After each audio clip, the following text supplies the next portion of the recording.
मेरे हाथ में एक बुक है जिसका नाम है as a man think it. It is one of the most amazing books that I have ever red.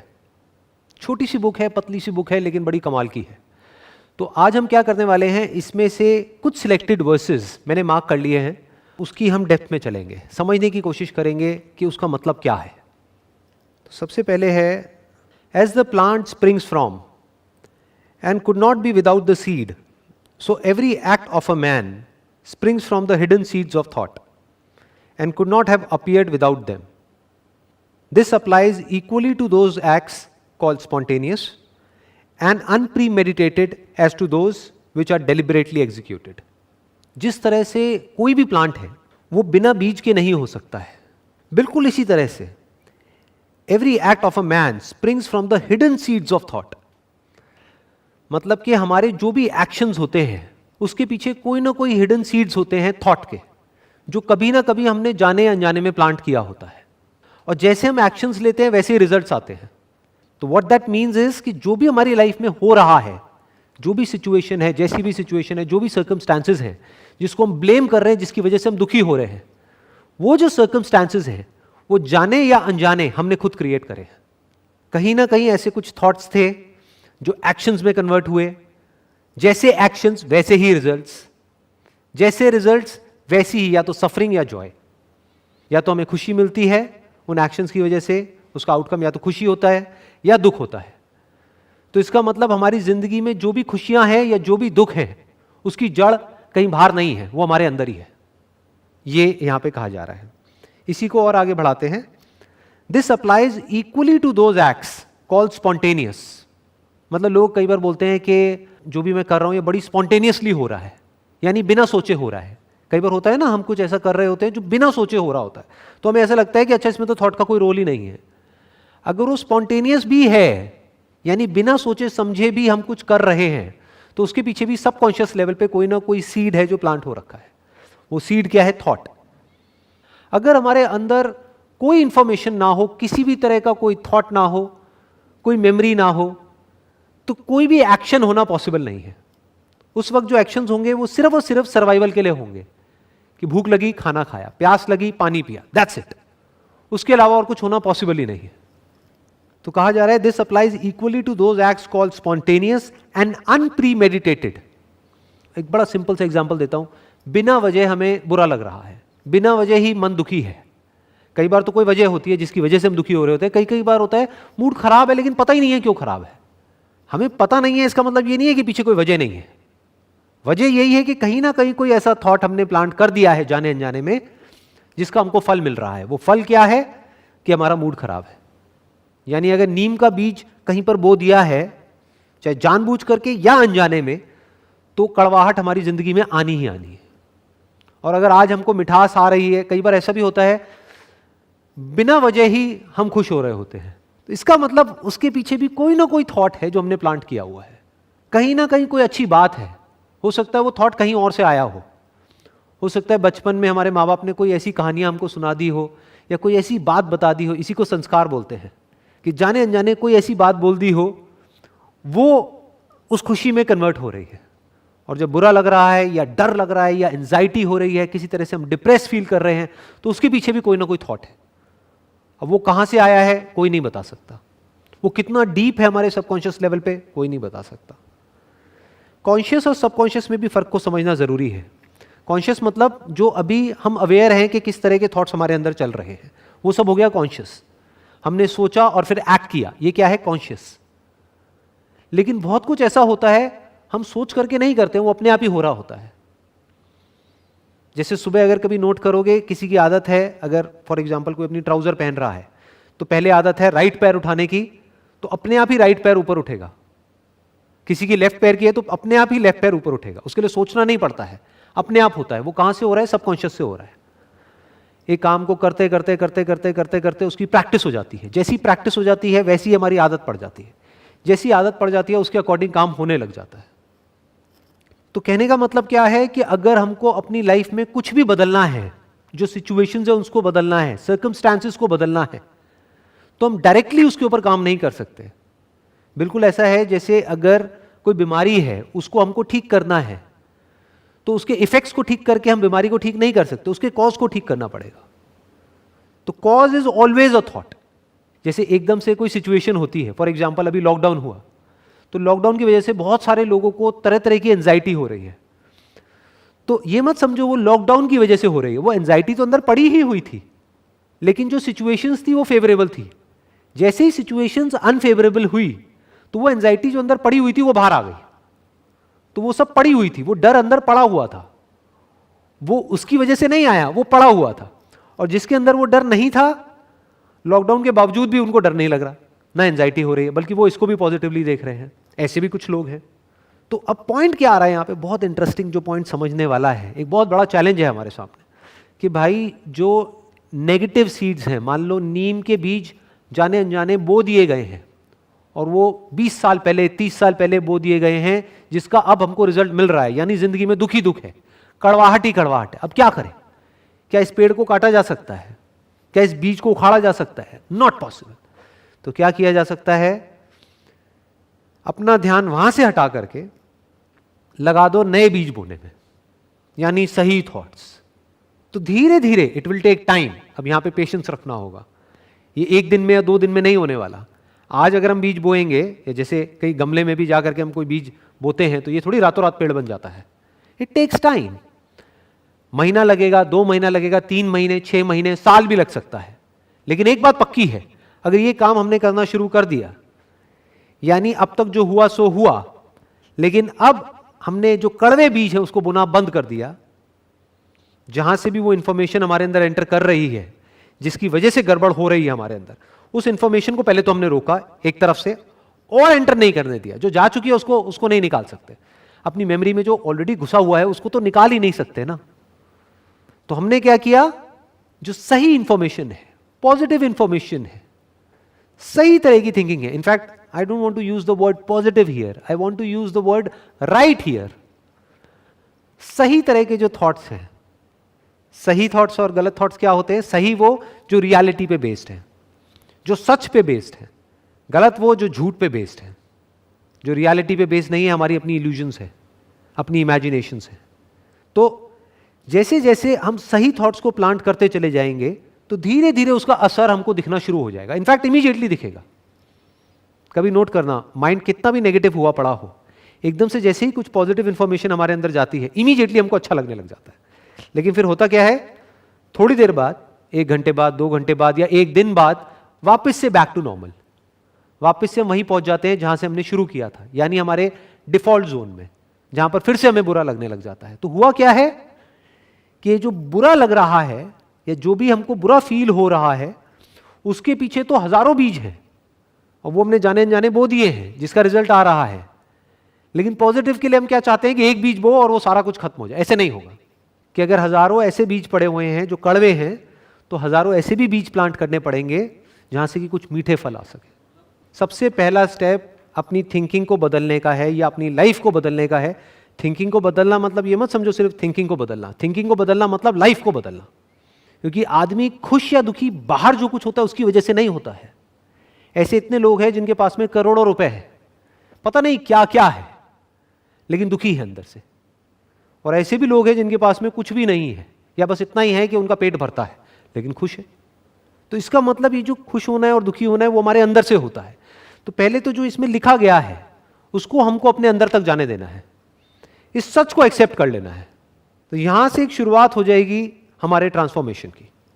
अब आगे बढ़ते हैं, अगले उस पर आते हैं। If a man's mind has evil thoughts, pain comes on him as comes the wheel the ox behind. If one endure in purity of thought, joy follows him as his own shadow. अगर कोई आदमी है जिसके mind में evil thoughts हैं, तो उसकी जिंदगी में पेन आना ही आना है। पेन किस तरह का? Emotional pain, psychological pen. और जिसकी लाइफ में इमोशनल पेन और साइकोलॉजिकल पेन बढ़ता चला जाता है, तो आज नहीं तो कल वो फिजिकल पेन आ ही जाता है। पहले आदमी इमोशनली और साइकोलॉजिकली बीमार होता है, बाद में फिजिकली बीमार होता है। किसी को कोई बीमारी नहीं भी है, लेकिन अगर उसको वहम हो गया कि मैं बीमार हूं, तो उस वहम का कोई इलाज नहीं है किसी डॉक्टर के पास में। और वो एक्चुअल बीमारी से ज्यादा खतरनाक है, क्योंकि एक्चुअल बीमारी में तो आप दवाई लेके उसको ठीक कर सकते हो, वहम का क्या इलाज है? अब ये वहम कहां से आ रहा है? Again thinking. तो pain comes on him as comes the wheel the ox behind. बिल्कुल इस तरह से जैसे एक बैलगाड़ी है, जब बैल चलता है तो पहिए अपने आप घूमने लग जाते हैं, उनको घुमाना नहीं पड़ता है। तो बिल्कुल इसी तरह से जैसे ही हमारे माइंड में नेगेटिव थॉट्स आते हैं, इविल थॉट्स आते हैं, गलत थॉट्स आते हैं, तो पेन हमारी लाइफ में आना ही आना है, या ये कह लो पेन का चक्का अपने आप घूम जाएगा, पेन की साइकिल अपने आप घूम जाएगी। Emotional pain, psychological pain, physiological pain, physical pain, वो पेन आना ही आना है, सफरिंग आनी ही आनी है। जिस तरह से बैल के चलने से पहिए अपने आप घूमने लग जाते हैं बैलगाड़ी के। आगे कहा जा रहा है if one endure in purity of thought, मतलब हम अपनी पूरी एनर्जी, पूरा एफर्ट लगा देते हैं अपने थॉट्स को प्योर करने में, तो joy follows him as his own shadow. तो हमें और कुछ करने की जरूरत नहीं है, लाइफ में अपने आप ही मजा आने लग जाएगा, अच्छा फील होने लग जाएगा, अंदर सेटिस्फैक्शन आ जाएगी, पीस ऑफ माइंड मिल जाएगा। किस तरह से मिलेगा? जिस तरह से जब हम चल रहे होते हैं तो शैडो हमारे पीछे अपने आप आ रही होती है। तो हमें करना क्या है? सिर्फ सही डायरेक्शन में चलना है, और वो परछाई अपने आप पीछे पीछे चलेगी। वो परछाई क्या है? खुशियों की परछाई। खुशियां अपने आप ही पीछे आ जाएगी, अपने आप ही सब कुछ अच्छा लगने लग जाएगा। तो कोई भी ऐसा थॉट जो हमारे अंदर गुस्सा पैदा करता है, जेलसी पैदा करता है, लालच पैदा करता है, या हमको और एंटैंगल्ड करता है चीजों के अंदर, वो सब क्या है? Negative thoughts, evil thoughts.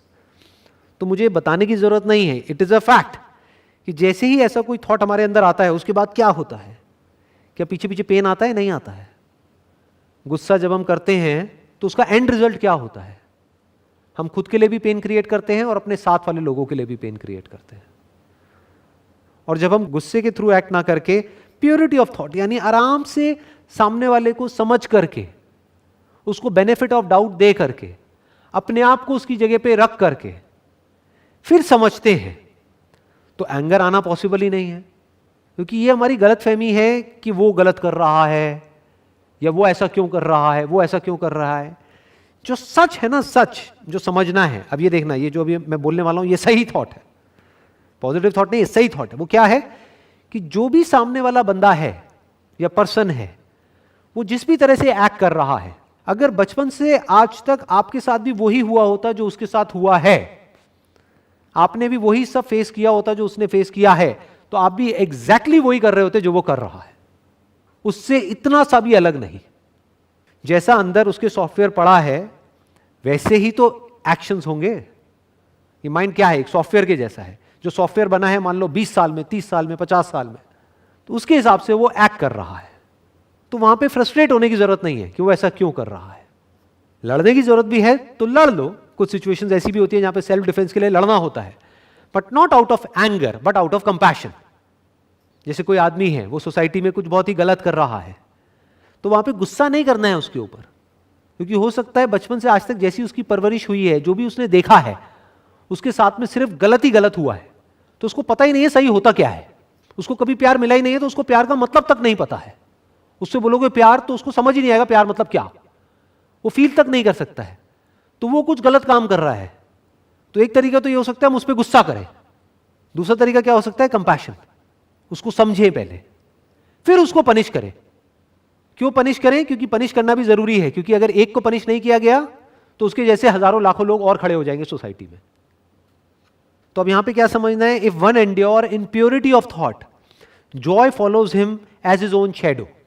अभी प्योर थॉट्स क्या है? सबसे जो प्योर थॉट है ना इस दुनिया का, सबसे प्योर, वो क्या है कि मुझे इस दुनिया में उसी तरह से एक्ट करना है दूसरों के साथ में जैसे मैं चाहता हूं कि वो मेरे साथ में एक्ट करें। मतलब अपने आप को अगर हम औरों की जगह पे रख करके देख सकते हैं तो 99% प्रॉब्लम्स वहीं डिसॉल्व हो जाती है। This is called purity of thought. नहीं तो हम हमेशा गलती क्या करते हैं? इम्प्योर थॉट क्या है? हम अपने आप को सही प्रूव कर देते हैं, एज इफ कि हमारे अंदर सब कुछ सही ही सही है, और सामने वाले को 1 मिनट में गलत प्रूव कर देते हैं, जैसे कि उसके अंदर सब कुछ गलत ही गलत है। उसके अंदर कुछ गलत भी है और सही भी है, ऐसे ही हमारे अंदर कुछ गलत भी है और सही भी है। तो इसको देख लेना इज अ प्योर थॉट। आगे कहा जा रहा है cause and effect is as absolute and undeviating in the hidden realm of thought as in the world of visible and material things. हर चीज का कोई ना कोई कॉज होता है, जैसा कॉज होता है वैसा इफेक्ट होता है। बिना कॉज के क्या कोई इफेक्ट हो सकता है? इम्पॉसिबल। तो जो भी साइंटिफिक लॉज हैं that is based upon cos and effect, कि पहले कॉज होता है बाद में इफेक्ट होता है। बिल्कुल इसी तरह से it's an absolute and undeviating law in the hidden realm of thought. यहां तो हमको दिख जाता है कॉज एंड इफेक्ट, कि मान लो आग लगी हुई है, वहां पे हमारा हाथ गया तो गर्म लगा, हाथ जल गया, ये क्या है? Cause and effect. बर्फ हाथ पे रखी तो ठंडा लग रहा है, ये क्या है? Cause and effect. बट इसी तरह से ये तो हमको दिख जाता है और ये कोई भी देख सकता है, लेकिन ये देखने के लिए एक अलग नजर चाहिए कि जब अंदर हम कुछ भी अच्छा सोचते हैं तो किस तरह से अंदर ठंडक मिलती है, और जैसे ही कुछ गलत सोचते हैं किस तरह से अंदर सब कुछ जलने लग जाता है। जब हम जेलसी करते हैं, जेलसी का मतलब ही जलन है, मतलब जलना, तो क्या होता है? अंदर हीट बढ़ने लग जाती है। और जैसे ये इम्बैलेंस होता है तो ये मत समझो सिर्फ साइकोलॉजिकल लेवल पे प्रॉब्लम्स होती हैं, बॉडी के लेवल पे भी अनलिमिटेड प्रॉब्लम शुरू हो जाती है। तो कॉज एंड इफेक्ट उतना ही पक्का है अंदर की दुनिया में जितना कि बाहर की दुनिया में, ये हमको समझना पड़ेगा। तो हम क्या करेंगे, अगर ये बात हमको समझ आ गई तो हम इफेक्ट पे काम नहीं करेंगे, हम कॉज पे काम करेंगे। इफेक्ट क्या है? फॉर एग्जाम्पल आपके सर में बहुत दर्द रहता है, तो आपको देखना है उसका कॉज क्या है। हो सकता है cause, and there is a strong possibility, जो कॉज है वो स्ट्रेस है। तो अगर इस कॉज एंड इफेक्ट को हम अच्छे से समझ जाते हैं तो हम अब हेडेक पे काम नहीं करेंगे, यानी हेडेक की गोली नहीं खाएंगे। हम स्ट्रेस पे भी काम नहीं करेंगे जिसकी वजह से हेडेक हो रहा है, उस स्ट्रेस के कॉज तक जाएंगे। उसके पीछे कहीं ना कहीं कोई गलत थॉट है जिसकी वजह से स्ट्रेस हो रहा है। फॉर एग्जाम्पल रिलेशनशिप में प्रॉब्लम चल रही है, तो लोग क्या कोशिश करते हैं कि किसी तरह से रिलेशन ठीक हो जाए, और उसका भी शॉर्टकट क्या निकालते हैं कि सामने वाला बदल जाए। ये क्या है? इफेक्ट पे काम करना, कॉज पे नहीं। यानी रिलेशनशिप में प्रॉब्लम है तो हो सकता है बजाय बाहर देखने के हम अपने अंदर झांक करके देखेंगे तो हमको जड़ मिलेगी, अच्छा इसकी जड़ ये है कि मैंने जरूरत से ज्यादा एक्सपेक्टेशंस कर लिया सामने वाले इंसान से, मैं खुद उसको कुछ भी नहीं दे रहा हूं। Relationship is all about give and take. मैं खुद उसके लिए बोल तो रहा हूं कि मैं ये कर रहा हूं, वो कर रहा हूं, वो कर रहा हूं, लेकिन मैं खुद देखा जाए तो उसके लिए 10% कर रहा हूं, लेकिन बदले में उससे 90% एक्सपेक्ट कर रहा हूं। मैं खुद नहीं बदल रहा हूं लेकिन उसको बदलना चाहता हूं। तो जैसे ही हमको ये समझ आएगा तो क्या होगा? क्या हमारे एक्शंस नहीं बदल जाएंगे? क्या उसको देखने का नजरिया नहीं बदल जाएगा? और जब वो बदलेगा, हमारे अंदर से ग्रैटिट्यूड निकलेगा, हमारे दिल से उसके लिए एक थैंकफुलनेस निकलेगी, दिल से हम भगवान को थैंक्स करेंगे, सिर्फ ऊपर ऊपर से बोलने के लिए नहीं कि थैंक यू सो मच भगवान, आपने मुझे इतना अच्छा लाइफ पार्टनर दिया। तो क्या सब कुछ बदल नहीं जाएगा? कहाँ गई वो रिलेशनशिप की प्रॉब्लम्स? क्या रिलेशनशिप और स्ट्रांग नहीं होने लग जाएगी? इतना आसान होता है। तो काम कहां करना है? अपने थॉट्स के ऊपर, ना कि बाहर। आगे बढ़ते हैं। By the right choice and true application of thought man ascends to the divine perfection. By the abuse and wrong application of thought he descends below the level of the beast. हमारे पास में हमेशा choice होती है कि हम किस तरह की इंफॉर्मेशन अपने अंदर डालते हैं। वो चॉइस होती है, नहीं होती है? मोबाइल में हर तरह की इंफॉर्मेशन है, गंदगी से गंदगी और अच्छे से अच्छा, प्योर से प्योर और इम्प्योर से इम्प्योर। चॉइस किसके हाथ में है कि क्या देखना है क्या नहीं देखना है? हमारे हाथ में है। हाँ, एक प्रॉब्लम यहां पर आएगी, जिस तरह की हमारी आदत बन जाती है उससे अलग जैसे ही हम कुछ करते हैं तो शुरू में कुछ टाइम तक अनकंफर्टेबल लगता है।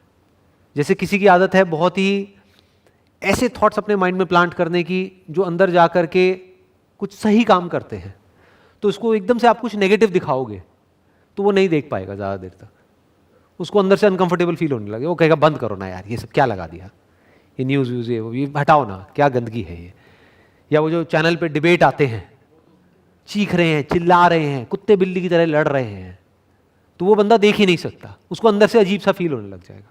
दूसरी तरफ से कोई बंदा जो सुबह से रात तक यही करता है, यानी टीवी ऑन किया हुआ है और न्यूज़ चैनल चल रहा है और एक के बाद एक गंदगी गंदगी, उसको एकदम से कुछ अच्छा दिखाओ या अच्छा सुनाने की कोशिश करो, वो अनकंफर्टेबल फील होने लग जाएगा, वो घबराने लग जाएगा अंदर से, कहेगा क्या है ये, बंद करो ना, वापस से वहीं जाएगा। लेकिन ये चॉइस किसके हाथ में है? हमारे हाथ में है, उस बंदे के हाथ में है। चाहे तो बदल सकता है, 10 साल से गंदी आदत पड़ी हुई है, चाहे तो छोड़ सकता है। शुरू में कुछ दिन लगेंगे, एक नई आदत बनाने के लिए, जैसे हर आदत में होता है, लेकिन वो हो सकता है। That means choice, bye the right choice and true application of thought. यानी सिर्फ अच्छा सुनने से कुछ नहीं होता है, अच्छा बोलना भी होगा ना, फिर अच्छा करना भी होगा, तभी एक पूरी साइकिल कंप्लीट होगी। फिर जब अच्छा करेंगे तो अच्छे रिजल्ट्स भी आएंगे, जितने अच्छे रिजल्ट्स आएंगे अंदर से उतनी एनर्जी मिलेगी और अच्छा इंफॉर्मेशन अंदर डालने की, और अच्छा बोलेंगे और अच्छा करेंगे, तो वो साइकिल बनती चली जाएगी। फिर हमारी जो एनर्जी है वो बढ़ने लग जाती है, वो एनर्जी अलग हो जाती है और लोगों से, इन्फेक्शियस हो जाती है वो एनर्जी। कोई भी हमारे कांटेक्ट में आता है तो उसको आते ही बैठ करके अच्छा फील होने लग जाता है, वो कहता है मेरा मूड अच्छा हो गया आपके साथ बैठ करके। Man ascends to the divine perfection. Divine perfection का मतलब यह है कि एक ऐसी परफेक्शन जहां पर के एक आदमी अवेयर हो जाए कि उसके अंदर चल क्या रहा है, उसी को कहेंगे ना डिवाइन परफेक्शन। डिवाइन परफेक्शन का मतलब यह नहीं है कि हमारे अंदर कुछ नेगेटिव थॉट ही ना आए। डिवाइन परफेक्शन का मतलब यह है कि अगर कुछ उल्टा आए भी तो आया, उसको हमने देखा, जैसे कि कोई मेहमान आ गया है घर में जो हमें पसंद नहीं है लेकिन आ गया है, कोई बात नहीं, तो उस मेहमान को देखा, वो रहा और वो चला गया, इसको कहेंगे डिवाइन परफेक्शन। डिवाइन परफेक्शन का मतलब क्या, कि हमारा नेचर ऐसा बन जाए, हमारी आदतें ऐसी बन जाए कि ऑटोमेटिकली हमारा जो दिमाग है वो सही डायरेक्शन में ही जाए। कभी अगर गलत डायरेक्शन में जाए भी तो थोड़ी देर के लिए गया, लेकिन वहां पर हमको गंदा फील होने लग जाए अंदर से, और हम फिर से अपने डिफॉल्ट जोन में चले जाएं। और डिफॉल्ट जोन क्या हो, जहां पर कुछ कंस्ट्रक्टिव अंदर चल रहा है, कुछ क्रिएटिव चल रहा है, कुछ ऐसा चल रहा है जो उसके लिए भी सही है, जिसके अंदर वो चल रहा है, और उसके आसपास में जो लोग हैं उनके लिए भी सही है, उसी को कहेंगे ना डिवाइन परफेक्शन। यानी कि कुछ ऐसे थॉट्स जिसका एंड रिजल्ट खुशी हो, शांति हो, सेटिस्फैक्शन हो, सेल्फ ग्रोथ हो। सिर्फ आउटर ग्रोथ नहीं, सेल्फ ग्रोथ। आउटर ग्रोथ जरूरी है, दुनिया में ग्रोथ का मतलब क्या, पैसा कमाओ, जरूरी है, उससे ज्यादा जरूरी है self growth. Bye the abuse and wrong application of thought he descends below the level of the beast. अगर इसको हम सही से अप्लाई ना करें, थॉट को, अपनी जो थिंकिंग है उसको सही डायरेक्शन ना दें, अब्यूज करें। अब्यूज का मतलब क्या है, कि कुछ भी अंदर भरते चले जा रहे हैं। आजकल कुछ ऐसी ऐसी वेब सीरीज आ रही हैं जिसमें इतनी नेगेटिविटी है, इतना वायलेंस है जिसकी कोई हद नहीं है। तो हमें क्या लगता है, उसको हमने देखा और एंटरटेनमेंट हुआ और काम खत्म। ऐसा नहीं होता है जी, वो बैठ जाता है हमारे अंदर। जिस तरह से अगर हमारे साथ में कुछ वायलेंट हुआ है लाइफ में, कभी हमारे साथ में कुछ बहुत गलत हुआ है, तो वो बैठा हुआ है ना, निकलता नहीं है ना, चाहे हम कॉन्शियस ना हो उसको लेकर के। ऐसे ही अगर हम कुछ बहुत ज्यादा वायलेंट देखते हैं, बहुत ही ज्यादा नेगेटिव देखते हैं, बहुत ही ज्यादा करप्ट कुछ देखते हैं, तो that is called abuse of thought. वो हमारे अंदर जाकर के बैठना ही बैठना है। और फिर एक दिन एक ऐसी सिचुएशन आएगी, वो सिचुएशन कब आएगी कोई नहीं कह सकता, 1 महीने में आए, 1 साल में आए, 2 साल में आए, 10 साल में आए, सिचुएशन आएगी जब वो हमारा वायलेंस बाहर आएगा। फिर हम कहेंगे कि ये क्या हो गया, एक सीधा साधा आदमी बीस्ट कैसे बन गया, इसमें यही कहा गया है, below the level of the beast, कि ये आदमी तो बिल्कुल ही सीधा साधा है, ये हैवान जैसी हरकतें क्यों कर रहा है, क्योंकि कहीं ना कहीं उसने थॉट को अब्यूज किया है, थॉट को लाइटली लिया है। थॉट को लाइटली लेने का मतलब क्या, किसी भी तरह की इंफॉर्मेशन को अंदर जाने दिया है, तो वो एग्रेशन वो अंदर स्टोर हो गया है, तो जब मौका आया तो वो एकदम से बाहर आ गया। अब वो आदमी खुद ही नहीं समझ पा रहा है कि ये कौन है, कि मैं ये हूं जो ये हरकतें कर रहा हूं, या जो थोड़ी देर पहले तक था वो हूं। एक डुअल पर्सनैलिटी वहां पर क्रिएट हो जाती है। एक तरफ से आदमी नॉर्मल लग रहा होता है, एक तरफ से ऐसी हरकतें कर रहा होता है जो बहुत ही गिरी हुई है। उसकी जड़ क्या है, उसकी वजह क्या है, abuse of thought, wrong application of thought, गलत तरीके से हमने अप्लाई किया। आगे बढ़ते हैं। Only by much searching and mining are gold and diamonds obtained, and man can find every truth connected with his being if he will dig deep into the mine of his soul, and that he is the maker of his character, the molder of his life and the builder of his destiny. जैसे हमको सोने की खान को ढूंढना है तो उसके लिए क्या करना पड़ेगा, पहले तो ढूंढना पड़ेगा, सर्चिंग। फिर जब पता लग भी गया कि यहां पर है, सोना है या डायमंड्स हैं, तो माइनिंग करनी पड़ेगी, खोदना पड़ेगा, बहुत गहराई तक जाना पड़ेगा, तब जाकर के वहां से सोना निकलता है और डायमंड्स निकलते हैं। बिल्कुल इसी तरह से अगर हम अपनी आत्मा की गहराइयों में खोदें तब हमको एक सच वहां पर नजर आएगा जो इस दुनिया के सच से बिल्कुल अलग है। वो सच क्या है? That man is the maker of his character, कि उसका जो कैरेक्टर है वो खुद बनाता है। The moulder of his life, कि उसकी लाइफ को जैसे मोल्ड करना चाहे वैसे मोल्ड कर सकता है, जैसी बनाना चाहे वैसी बना सकता है, उसके हाथ में पूरा कंट्रोल है। And the builder of his destiny, कि उसकी किस्मत पूरी तरह से उसके खुद के हाथ में है। कहीं हाथ में कोई लकीरें नहीं है, कहीं कोई चांद तारे नहीं है। वो अपनी किस्मत को बदल सकता है, अपनी लाइफ को बदल सकता है, वो सब कुछ बदल सकता है। यानी अपने थॉट्स को बदल करके हम अपने एक्शंस को बदल सकते हैं। जैसे ही एक्शंस बदलते हैं हमारी ये आदतें बदलती हैं, जैसे ही आदतें बदलती है हमारा कैरेक्टर बदलता है, जैसे ही कैरेक्टर बदलता है हमारी लाइफ बदलती है, लाइफ बदलती है तो हमारी किस्मत बदल जाती है। तो सबकी शुरुआत कहां से हो रही है? थॉट से। सिंपल है। आगे बढ़ते हैं। Man's mind may be likened to a garden which may be intelligently cultivated or allowed to run wild. But whether cultivated or neglected, it must and will bring forth. If no useful seeds are put into it, then an abundance of useless weed seeds will fall therein and will continue to produce their kind. हमारा जो mind है ना, उसको एक garden की तरह देखना है हमको। जैसे हमारे घर में एक गार्डन है, अब उस गार्डन को कल्टीवेट करने के दो तरीके हो सकते हैं। एक तो है हमने इंटेलिजेंटली उसको कल्टीवेट किया है, कि जैसे ही कुछ ऐसा उग रहा है वहां पर जो हमको नहीं चाहिए तो उसको काटा, और जो हमको चाहिए, जिस जगह पर चाहिए, जो चाहिए, उसको वहां पर बड़े इंटेलिजेंटली हमने प्लांट किया, तो वो गार्डन बड़ा सुंदर होगा। दूसरा तरीका क्या है कि हम ऐसा कुछ ना करें। यानी क्या गार्डन पे दिमाग लगाना है? घर के आगे गार्डन है, छोड़ो ना, कौन उस पर मेहनत करेगा, कौन जाएगा, ये तो बड़ा एफर्ट वाला काम है, होने तो जो हो रहा है। जैसे ही हमने उसको छोड़ा तो क्या होगा, वहां पर यूजलेस वीड्स उग जाएंगे। वीड्स होती है मतलब ऐसी घास, आप कह सकते हो कांटे वाली घास। इसको कल्टीवेट करना ही पड़ेगा। और कब करना पड़ेगा? डेली करना पड़ेगा। बल्कि इसको एक स्टेप और आगे बढ़ाऊं, 24/7, 24 घंटे कल्टीवेट करना पड़ेगा अगर आप एक एक्चुअल में अच्छे गार्डन में रहना चाहते हो, एक्चुअल में अंदर से अच्छा फील करना चाहते हो। सोचो हमारा घर ऐसी जगह पे हो या हम ऐसी जगह पे रह रहे हैं जहां पर हम चल फिर तक नहीं सकते, बड़ी बड़ी घास उग गई है कांटे वाली, जहां निकलते हैं वहीं कांटे चुभ रहे हैं, लेकिन अब कुछ कर भी नहीं सकते। और दूसरी तरफ से एक ऐसा गार्डन है जहां पे ऐसे फ्लावर्स हैं जिसकी जो फ्रेग्रेंस है वो बड़ी कमाल की है। उस गार्डन में एक एक चीज को बड़े ध्यान से किया गया है, प्रॉपर तरीके से किया गया है, और उस गार्डन में बैठ करके ही हम अच्छा फील करने लग जाते हैं। लेकिन अगर ऐसा गार्डन हमें चाहिए तो वो एक दिन में नहीं बनेगा। और ये काम ऐसा नहीं है कि हमने 1 महीने तक किया, 1 साल तक किया, बस उसके बाद में छोड़ दिया। जैसे ही छोड़ दिया, इसमें क्या कहा जा रहा है, जैसे ही छोड़ दिया, आपको कुछ करने की जरूरत नहीं है, वो वीड्स अपने आप उगने लग जाएंगे। मतलब क्या है कि डेली बेसिस पे हमको 2 काम करने होंगे। एक, जिस तरह के प्लांट्स हमको चाहिए, जिस तरह के फ्रूट्स हमको चाहिए, उस तरह के बीज बोने हैं। और दूसरा, जिस तरह के नहीं चाहिए उसको जड़ से काटना है। क्योंकि जिस वक्त वो उस जमीन में जा रहा है या अभी जमीन से बाहर ही आया है, अभी उसको उखाड़ना बड़ा आसान है। एक बार वो बड़ा हो गया, then it becomes next to impossible. तो अगर इस एक्सरसाइज को हम रेगुलर करें, डेली रात को सोने से पहले इस एक्सरसाइज को करें, सुबह उठने के बाद इस एक्सरसाइज को करें, कि अपने आप से पूछें, अगर पूरा दिन खत्म हुआ है, कि आज क्या गंद गया है अंदर, और उस गंद को वहीं पर हम रोक दें। गंद को कैसे रोका जाता है? गंद क्या होता है? देखना, ध्यान से समझना। कोई भी चीज गंदी अच्छी नहीं होती है।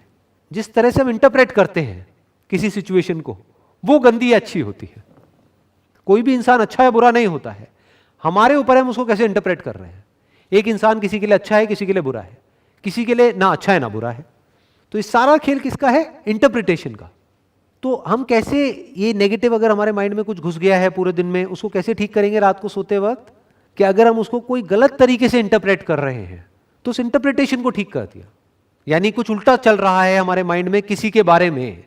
फॉर एग्जाम्पल, आपको कोई फ्रेंड है, उसने गाड़ी ली है, तो आप उसके बारे में उल्टा सोच रहे हो, जरूर कोई ना कोई घपले कर रहा होगा, जरूर कोई गलत काम कर रहा होगा। डू यू नो दैट कि वो गलत काम कर रहा है? नहीं। या आउट ऑफ जेलसी हम उसको इस तरीके से बोल रहे हैं। तो हमने वहां पर क्या किया कि जरूर उसको कुछ ना कुछ ऐसा पता है जो मुझे नहीं पता है, चल यार अगली बार उससे मिलूंगा ना तो बैठ करके आराम से समझूंगा कि वो क्या कर रहा है, कैसे कर रहा है, इतना ग्रो कैसे कर पा रहा है अपनी लाइफ में। तो इस तरह से हमने अपने जो नेगेटिव थॉट्स हैं, इविल थॉट्स हैं, जो वीड्स हैं, उसको क्लियर किया रात को सोने से पहले, और जो सही थॉट्स है उसको और पक्का किया। सही थॉट क्या हो सकते हैं? थैंकफुलनेस। बड़ा आसान होता है, बहुत ही आसान। ये आप चलते फिरते भी कर सकते हो, रात को जिस वक्त सो रहे हो उस वक्त भी कर सकते हो। 1 मिनट लगता है। अपने हाथ पैरों को फील किया, आंख बंद करी, हाथों को थोड़ा सा हिलाया, फिंगर्स को हिलाया, पैरों को हिलाया और बोला कि अरे यार मेरे हाथ पैर सलामत है। ये छोटी चीज़ नहीं है। इस दुनिया में लाखों लोग ऐसे हैं जिनके हाथ पैर सलामत नहीं है, और हो सकता है कल आपके भी ना हो। मेरी आंखें सलामत हैं, आंखें खोल के देख लिया, अरे मैं तो देख पा रहा हूँ, अरे मैं तो सुन पा रहा हूँ, अभी कान भी ठीक है।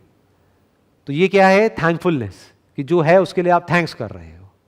इससे कैसा फील होता है? अच्छा फील होता है। तो ये अच्छे थॉट्स हैं। तो पीसफुली सोओगे, जब अच्छे से सोओगे तो सुबह अच्छे से उठोगे, अच्छे से उठोगे तो अगले दिन की शुरुआत अच्छी होगी। लेकिन ये काम 1 या 2 दिन करने का नहीं है, हमेशा करना है, करते ही रहना है मरते दम तक। अब आगे बढ़ते हैं, अगले उस पे आते हैं। Circumstance does not make the man, it reveals him to himself. मतलब हमारी लाइफ में जो भी सर्कमस्टेंसेस होते हैं, चैलेंजेस होते हैं, प्रॉब्लम्स होती हैं, या कुछ ऐसी सिचुएशंस होती हैं जहां पर जाकर के ऐसा लगता है कि मैं तो फंस गया हूं पूरी तरह से, अब शायद मैं यहां से कभी बाहर ही नहीं निकल पाऊंगा। होता है ना ऐसा? एक ही सिचुएशन में 2 लोग जाते हैं, एक पूरी तरह से फंस जाता है, अंदर से टूट जाता है और दोबारा से कभी खड़ा नहीं हो पाता है, और पूरी जिंदगी बस वही राग अलापता रहता है कि मेरे साथ में वो जो हुआ उसकी वजह से आज मेरी हालत है, वो ना हुआ होता तो पता नहीं आज मेरी लाइफ कितनी बढ़िया होती। दूसरी तरफ से एक और आदमी है जो उसी सिचुएशन में गया या उससे भी बुरी सिचुएशन में गया, लेकिन जब वो सिचुएशन से बाहर आया कुछ दिन बाद या कुछ हफ्ते बाद या कुछ महीने बाद, वो उससे लाख गुना बेटर बनकर के बाहर आया जैसा वो पहले से था। तो ये क्या हुआ? क्या फर्क था दोनों में? उस प्रॉब्लम की वजह से उस आदमी की लाइफ खराब नहीं हुई है, अंदर से जो वो था वो ही निकल करके आ गया। अंदर से वीक था तो वो वीकनेस उस सिचुएशन के आगे हल्की पड़ गई और वो अंदर से टूट गया। लेकिन अगर वो अंदर से स्ट्रांग था तो उसकी स्ट्रेंथ और ज्यादा बढ़ गई उस प्रॉब्लम की वजह से, और वो और स्ट्रांग बन करके बाहर निकल करके आया। Circumstance does not make the man, it reveals him to himself. मतलब आपकी लाइफ में अगर कोई प्रॉब्लम आती है, कोई बहुत बड़ा चैलेंज आता है या कोई मुश्किल आती है, तो वो आपका कुछ नहीं कर सकती है, वो आपको सिर्फ ये दिखा रही है कि आप एक्चुअल में अंदर से क्या हो। मतलब करना क्या है? जब टाइम अच्छा चल रहा हो लाइफ में तो अच्छे थॉट्स को अपने अंदर प्लांट करना है। ध्यान से समझना ये बात। अच्छे थॉट्स को अपने अंदर प्लांट कब करना है? जब लाइफ अच्छी चल रही है, ना कि बुरी चल रही है। क्योंकि जिस वक्त आपकी लाइफ बुरी चल रही है उस वक्त तो आप इस सिचुएशन में नहीं हो कि आप समझ सको, आपका दिमाग काम करना बंद कर देता है। उस वक्त तो फैसले का वक्त होता है कि प्रॉब्लम आ गई है, अब यहीं कहीं फैसला होगा, या तो ये प्रॉब्लम तुझे तोड़ेगी या तू प्रॉब्लम को तोड़ेगा। कोई लड़ाई है बहुत बड़ी, तो उस वक्त अपने आप को तैयार नहीं किया जाता। जिस वक्त आपको लड़ना है उससे कई साल पहले से तैयारी शुरू हो जाती है, तब जाकर के उस प्रॉब्लम में आप लड़ पाते हो। आगे बढ़ते हैं। Men do not attract that which they want, but that which they are. Law of attraction की लोग बात तो करते हैं, लेकिन बहुत ही कम लोग उसको डीपली समझ पाते हैं। हम वो अट्रैक्ट नहीं करते हैं अपनी लाइफ में जो हम चाहते हैं। चाहता तो हर आदमी बहुत कुछ है, और नहीं चाहता है? किसी से भी जाकर के पूछ लो, भैया आप क्या क्या चाहते हो? मैं ये चाहता हूं, मैं वो चाहता हूं, मैं वो चाहता हूं, वो चाहता हूं। हर आदमी चाहता है कि उसको सब कुछ मिल जाए, लेकिन उसको वो नहीं मिलता है जो वो चाहता है, उसको वो मिलता है जो वो होता है। बहुत जरूरी है इसको समझना। कोई बंदा है, मान लो बैट्समैन है, क्रिकेट की बात करते हैं, उसने बहुत प्रैक्टिस कर रखी है अपनी बैटिंग के ऊपर, तो उसको क्या मिलेगा? जब एक्चुअल मैच होगा तो उसको क्या मिलेगा? अगर अंदर से वो तगड़ा बैट्समैन है, उसने प्रैक्टिस कर रखी है, तो आज नहीं तो कल उसको रिजल्ट मिलेगा, यानी सेंचुरी मिलेगी। दूसरी तरफ से एक बंदा है, वो चाहता बहुत कुछ है लेकिन अंदर से वो बेकार है, तो उसको क्या मिलेगा? मान लो उसकी अप्रोच भी है, उसके कनेक्शंस भी हैं, तो क्या उसको सक्सेस मिल जाएगी लॉन्ग टर्म में? गलती से अगर अंदर चला भी गया तो 1 मैच, 2 मैच, 3 मैच उसके बाद में बाहर आ जाएगा। तो किसको क्या मिला? वो नहीं जो उसने चाहा, वो जो वो है का मतलब क्या? अंदर से कितना दम है। तो लाइफ जब आपके आगे चैलेंजेस थ्रो करेगी तो आपको वो नहीं मिलेगा जो आप चाहोगे, क्योंकि उस वक्त हर कोई क्या चाहेगा कि जल्दी से ये जो प्रॉब्लम है ना वो खत्म हो जाए मेरी लाइफ में, ये सिचुएशन बदल जाए, मेरी जो हेल्थ है ना, मान लो हेल्थ के लेवल पे कोई बहुत बड़ी प्रॉब्लम आ गई, तो हर बंदा क्या चाहेगा उस वक्त कि मेरी हेल्थ की प्रॉब्लम चली जाए और मैं जल्दी से ठीक हो जाऊं। लेकिन जो चाहता है वो नहीं मिलेगा उसको, उसको वो मिलेगा जो वो अंदर से है। यानी अगर कभी उसने अपनी थिंकिंग पे काम ही नहीं किया है, और ये जो माइंड है जिसकी गार्डन की अभी हमने बात करी, वो ऐसा गार्डन है जहां पर कांटे वाली घास है, तो वो और डर जाएगा। जैसी कोई बीमारी आएगी वो और डर जाएगा, जितना डरेगा बीमारी और बढ़ जाएगी, जितनी बढ़ जाएगी और उसके साथ में बीमारियां जुड़ जाएंगी, जितनी जुड़ जाएंगी वो और डरेगा, तो ये साइकिल बन जाएगी, तो वो नीचे गिरता चला जाएगा। दूसरी तरफ से अगर उसने अपने माइंड पे काम किया होगा तो बड़ी से भी बड़ी बीमारी आ गई, वो वहां से बाहर आ जाएगा, वो हिम्मत नहीं हारेगा, उसको पता होगा this is part of life, वो फेस करेगा उसको। तो उसको क्या मिला, किसको क्या मिला?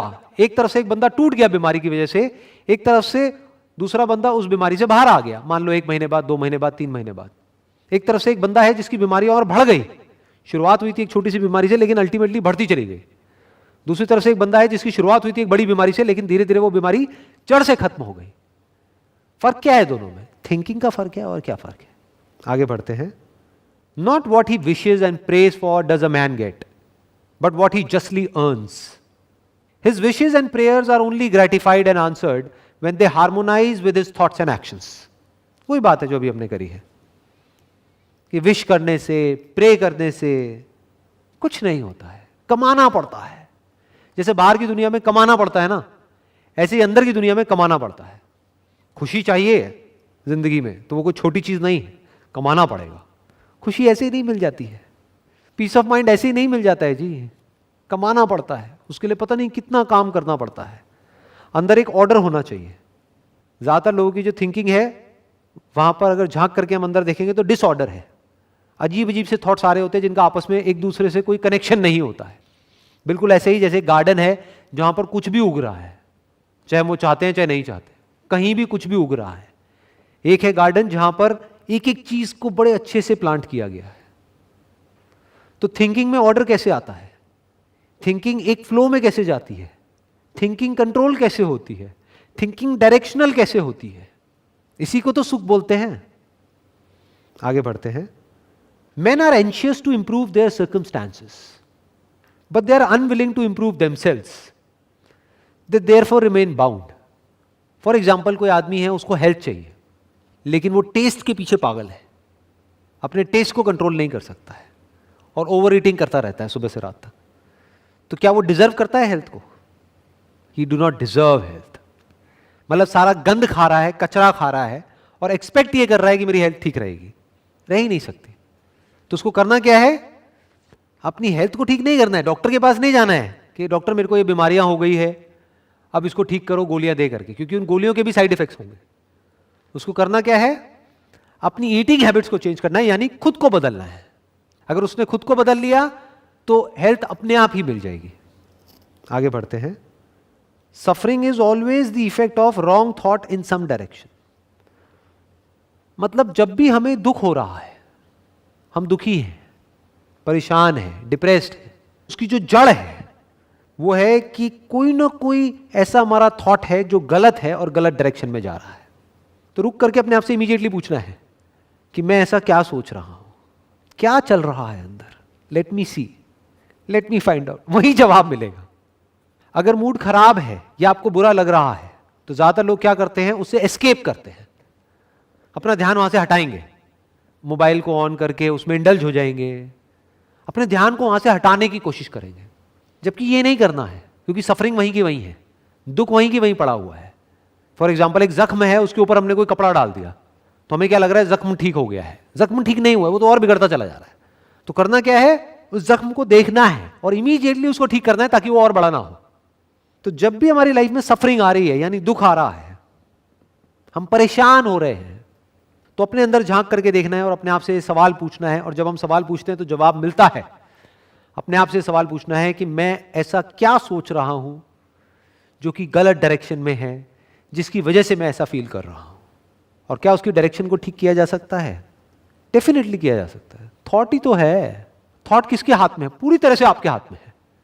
क्यों? क्योंकि थॉट को क्रिएट कौन कर रहा है? हम ही तो कर रहे हैं।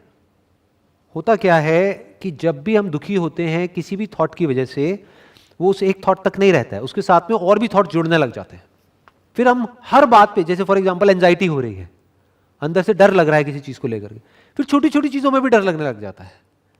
ऐसी ऐसी चीजें जो आप बिना किसी डर के करते थे, वो करने के नाम से भी डर लगता है, अरे ये हो गया तो क्या होगा, वो हो गया तो क्या होगा।